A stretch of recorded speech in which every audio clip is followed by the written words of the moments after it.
In this lesson, you are going to become a master of verb to work in Spanish present tense. The verb to work in Spanish is trabajar. And this verb is regular Spanish verb that finish in AR. We taught you these regular verbs in previous videos. If you didn't watch it, you can find a link in the description. Let's start with a quick view of the grammar. I work. Yo trabajo. You work. Tú trabajas. He, she works. Él, ella trabaja. We work. Nosotros trabajamos. You work. Vosotros trabajáis. They work. Ellos, ellas trabajan. As you see this verb has the same endings or conjugations as the regular verbs. So let's start with the examples and vocabulary. I work as a waiter. Yo trabajo de camarero.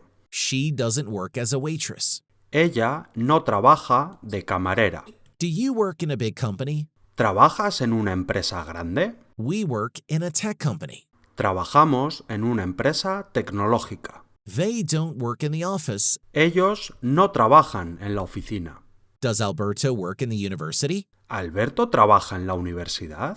If you want to learn Spanish, follow the link in the description, and you will find our complete course with more than 600 lessons, 300 exercises, more than 60 hours content, and a community where you can ask questions and our teachers will answer you, and meet people learning Spanish to practice. Only $249 lifetime. If you want to continue learning for free, just click here and you will find the next free lesson.